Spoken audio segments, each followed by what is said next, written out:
absolutely essential that you understand as an adult if you have a hormone deficiency. Peptides. They have their own DNA. They make their own peptides. They make SS31. They make Biohacking. We forget that these are endogenous peptides. If you have a hormone deficiency, the likelihood that you're going to lose skeletal muscle mass is extremely high. You do it for like 6 weeks, 8 weeks, whatever, to get ready for the pool party, the beach. But could that possibly be prolonged if you're just going to do it like 4 days a week, 5 days? There's ATX318. There's all sorts of mitochondrial optimizing small molecules in the pipeline coming.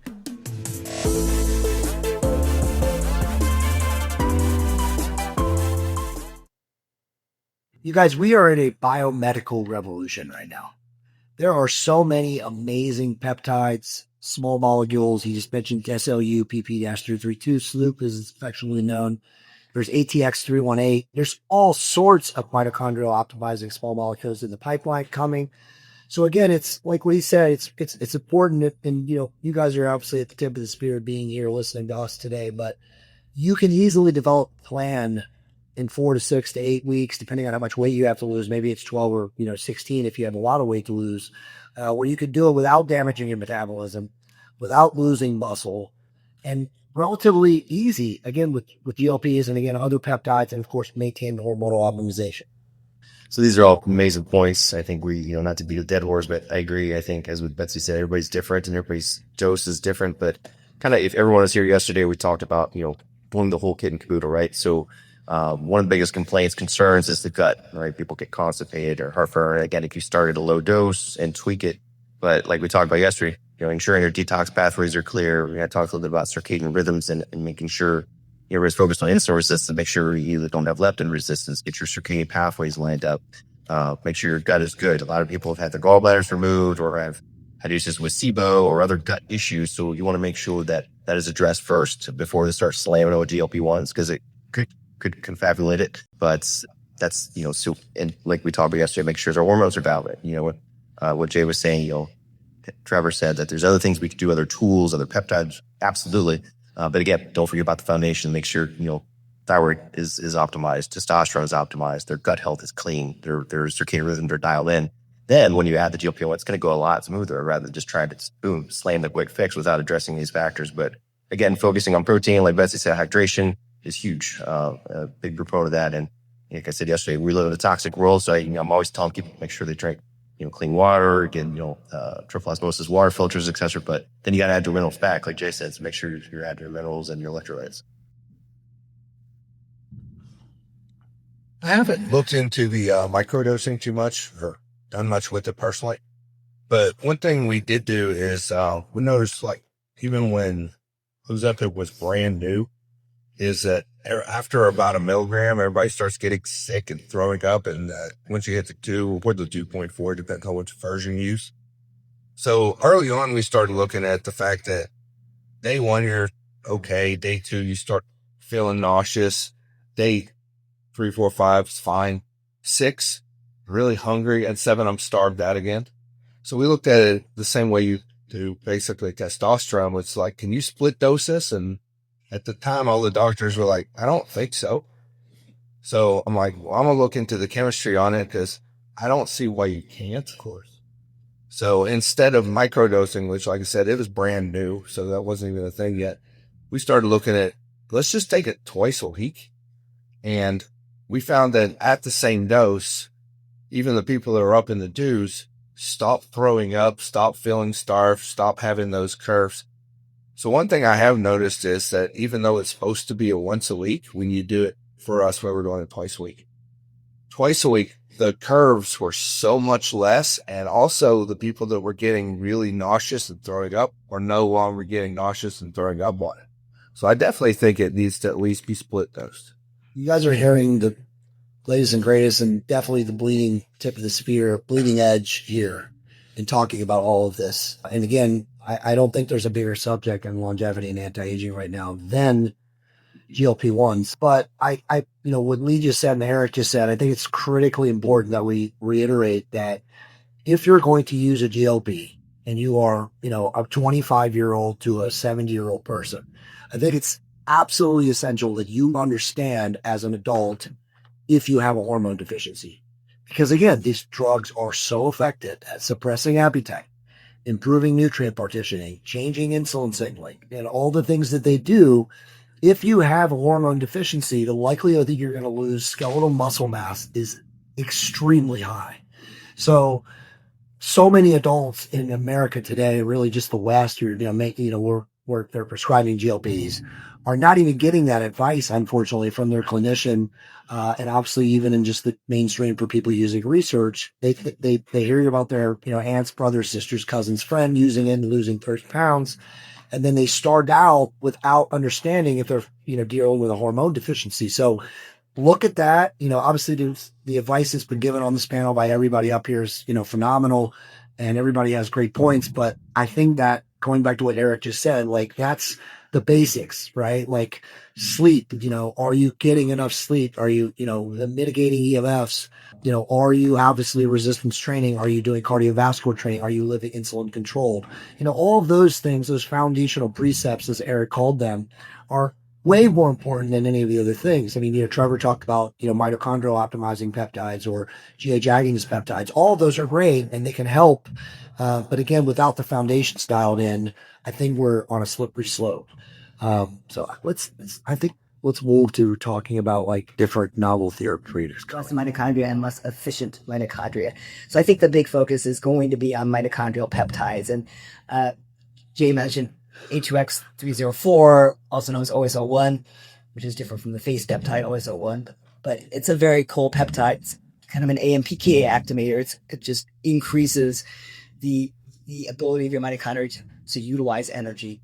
So I think that where we're going to see a big focus now is in how do we improve mitochondrial function. And really, honestly, you can do it with peptides, you can do it with exercise, you can do it with supplements.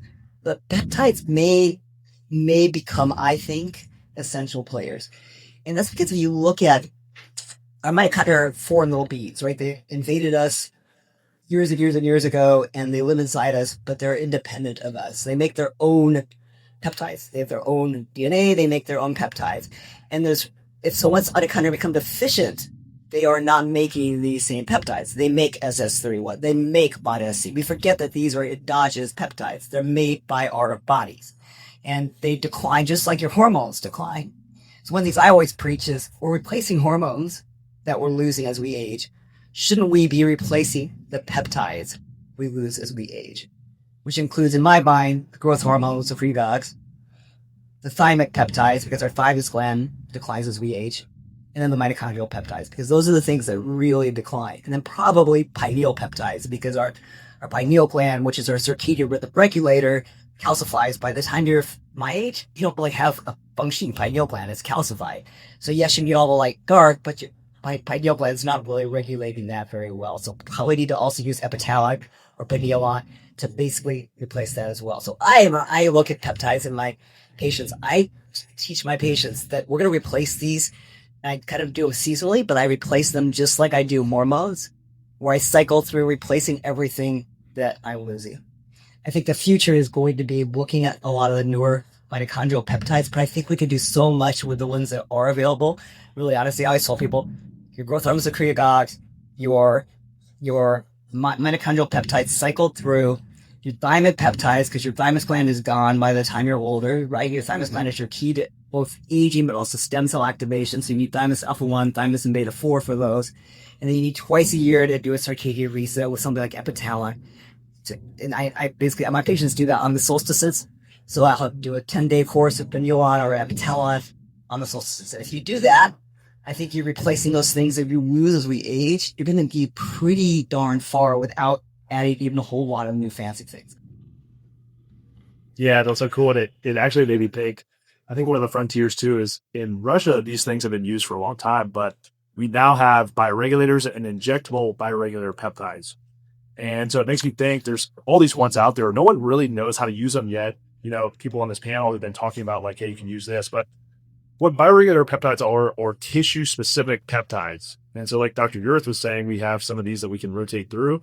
I think what's going to be cool is we're going to have these peptides that actually can go to people with like acute issues in one area and actually go to healed up. So for instance, one's called Prostate. I think the Russian name of the oral one is Libidon. And again, this is just out there, people researching on their own, whatever. I've heard multiple reports of guys that had a PSA 6, 7, 8. They take Crossanax for 30 days. It's now at 1 or 2. And so that's not coincidence, especially in a lot of these people. They're guys in their 60s or 70s are not really changing anything. And so I think when we look at what's on the frontier, the same way we're going to be rotating through those peptides, I think when we look at like major organ systems in the body for like a male that deals with BDH, to have Crossanax 2 or 3 months out of the year, maybe even just 1 month, but he's doing that and not experiencing this, default symptom of aging, which is BPH remit. There's another one, and we were talking about testosterone yesterday. Again, I don't know where it's going to go, but there's one called Testogen, and that's an injectable bioregular peptide. Again, in practice, what I have seen is that you take a guy that's 22, has low testosterone, he uses that, and it's not putting him the same place that testosterone therapy would, but it's kickstarting his natural system to produce more in a way that like HCG would do it kind of a weird way to the body. This is much more natural to doing it. And so the patient experience is a lot better.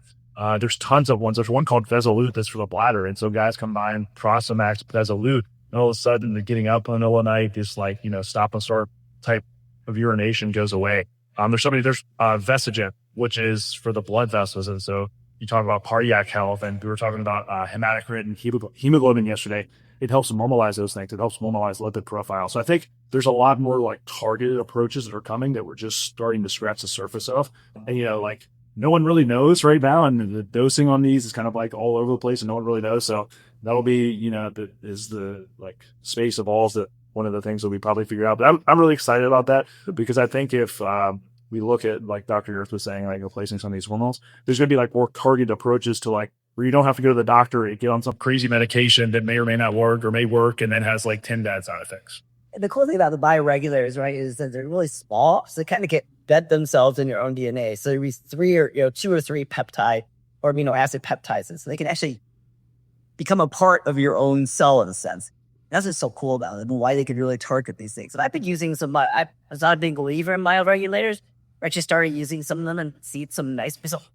Yeah, it's crazy because you'd like, the guy's prostate, like what is causing the prostate to like go from a PSA of 7 or 8 in 30 days to 1 or 2 with like, this is not a pharmaceutical drug. It's literally, like you're saying, mechanistically going into the cell and like affecting DNA transcription in the cell, which is really cool. If you think about, like all these amazing things we have in the body, it's like rewriting the software code of aging in some phases. Okay, but wait a minute. Dr. Seed said that bioregulators are fake and they don't work. Yeah, like with the orals, of course they will never be as efficacious as the injectables, but I do feel that the orals do work. Yeah, Sigamir. Sigamir was the cartilage bioregulator that I took, and it just blew my mind because I was this is what I planned. I planned to do the Sigma bioregulator for month 1. Then, because I like to do everything in isolation, then I was going to do the Cartilax for month 2, which is the injectable bioregulator. Then month 3, I was going to combine both. I didn't get past Sigma, the oral. Somehow, much like, a stem cell, take an IV, it will home in like a Polaris missile to that particular acute area because I couldn't wrap my head around it. How did it know to help regenerate the cartilage in that area? So there obviously is some sort of efficacy. 2, 3 amino acids just don't get digested and just flip to. Yeah. It doesn't quite make sense. Yeah.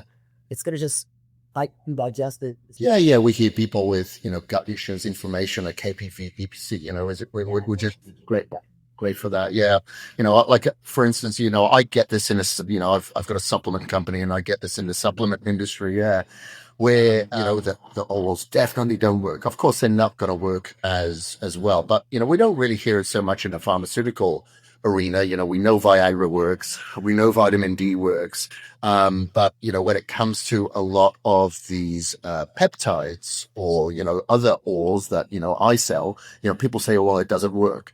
Well, maybe it's not going to work as effectively, but I feel that there definitely is value as well.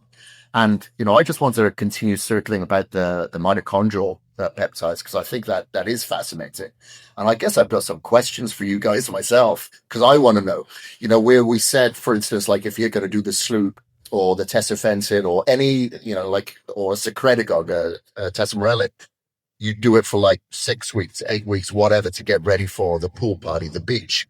But could that possibly be prolonged if you're just going to do it like 4 days a week, 5 days a week, and you take those weekends off and you do like a mitochondrial uncoupler? You're going to do like a SS31 or MOD-C, and maybe, you throw in other things that helps with the mitochondria as well. Do you feel that you could extend that duration if you do like 5 days on, 2 days off?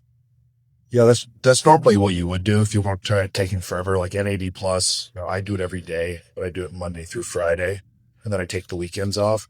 But yeah, you just need to give the receptors a little bit of a relaxing period. And then some of them, you don't, like you were talking earlier, on MOT-C, you can actually run those 4 shots 3 times a year and get that activation. SS31 will go in and actually help repair your mitochondrial. So, but I know you guys were talking about oral, just from a manufacturing side, how we're able to get these to work is, when you talk to bioregulators, they're so small, they can go through the stomach acid and actually get processed in. They don't break down because they are so small. Something to be very wary about with the bioregulators is they do not play very well either. So if you put 2 in the same syringe, they'll kill each other. So you do have to keep them separate. But as far as technology goes, we invested close to $100 million into research this year. And we actually have blood human trials going on in your country, England, right now. Wales. I'm Welsh. All right. Up there. Hey. We actually, there's things called like snack, and that helps with like absorption. There's encapsulation that you do to get through the stomach acid. You're selling the Listerine strips that absorb through the palate. There's a Dalton scale, which is like the size of what the molecule is, but you have a Dalton scale for your orifices and where things can fit through, right? So if, you can fit close to 700 through the skin with a transdermal patch. So you just got to make sure the molecule is smaller than 700 to get it through. But we actually have some pretty cool stuff that, and it's really good because we already fixed it in the vitamin side. We're actually testing for peptides right now. But if you look at things like curcumin, B12, I think we all know those are not orally bioavailable. You just literally piss it out. It gets destroyed. We were able to use a new technology where we basically dual encapsulate the raw materials and the APIs, and it goes through the stomach acid effectively without any breakdown, and then it actually slips into the small intestine through and straight into the bloodstream and bypassing the liver, which is where you get broken down as well. So we were able to get things like curcumin up to 98.6% bioavailable in the blood, and we can actually watch the spike. So you would give someone just regular old curcumin, and on like a blood chart, because we'll measure over like 12, 14, 18 hours, it doesn't even move, right? There's no bioavailability. And then with the encapsulation that we're using, we actually see it spike, and you see the downfall as it gets filtered through the blood of the body using it. If it works, and we'll probably have some of the actual data coming around in November, we may be able to make every single peptide on Earth bioavailable through the stomach. So no more shots. And trust me, amazing. That's going to be really bad on me because I own about $250 million of manufacturing claims for injectables right now. Sorry, you can sell thing on my email. But the good news is as far as like my concerns, like we have the patented technology to do this, and Jay might want to shoot me for saying this because we are partners, a lot of stuff, but we also see eye to eye that we're trying to make the world a better place, not just our pocketbooks. So we're planning on, making sure it works, using it for a year, and I'm actually going to release the patent for the world to use. So that way everybody can use it. Because that's what we're here for, but we're all connected. Yeah. I mean, I don't know how much, I rely on the universe, like every single time. It's just crazy that what gets drawn together and then you meet. If you just really look for those opportunities, like with Jay and I met, we've just, in the last, 3 months, We're changing the world, guys. We're literally changing the world. In the next 2 years, the stuff that's going to happen with a lot of the people sitting up on this panel, you're not going to believe what's going to happen. We're going to change the world. Yeah. And then there's a ton of other really new cool stuff that's coming out. You're talking about new products, but he talked about Clotho and Full Statin. I've been using Full Statin for about 5 years, and I don't know if anybody's used Full Statin 344 before. And anybody have a hand up?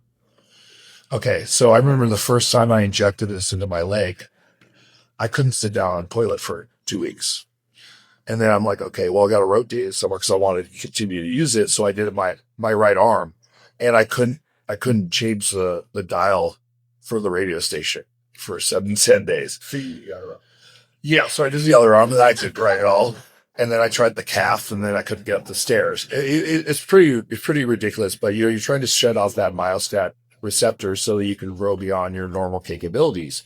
And there's other things right in there too. It actually helps with hair growth, shut down my cortisol levels. If you have a high cortisol range, it'll actually bring you down quite a bit. But it's the most painful shot you'll ever take in your life. But the body does get used to it because it's a full protein.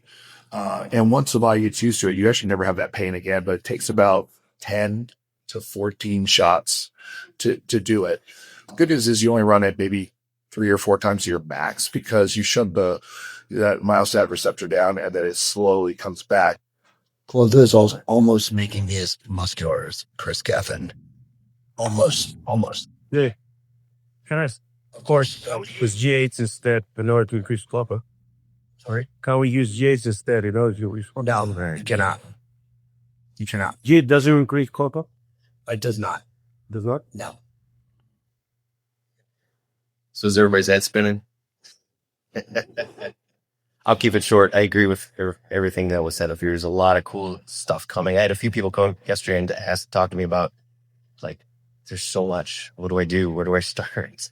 After this, there's probably even more. So I think just as with everything, like we talked about yesterday, just keep it simple. Start with 1 or 2 things and just go from there. And like Betsy said, rotate things. It's like to rotate our diets, our workouts.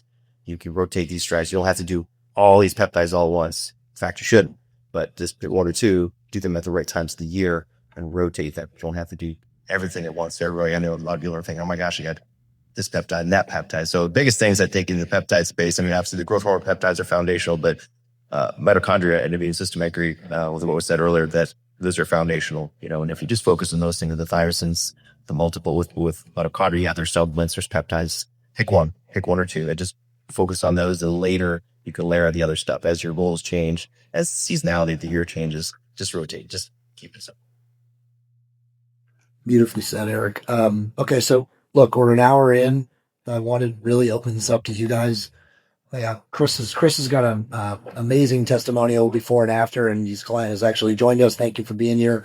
But I definitely, after he presents, I definitely want to get you guys to get involved in the conversation, right? And the conversation is going to be as great as the questions that you ask. And trust me, every person up here is an expert and can talk about the things that you have questions about. And again, as Eric just said, what Trevor said, all of your head should be spinning, because where we're going in the next 15 to 18 months is going to surpass the previous 40 years. Thank you, all of you, for being here today. I thought this was literally an amazing panel. You got some incredible, great information. We appreciate you guys being here. And watch our channel for more interesting information like this. But if you do want a more breakdown of real science versus media fear mongering, subscribe, drop me a like, and share this with someone. And check us out on Instagram, TikTok, and now on Spotify. You can listen to content like this.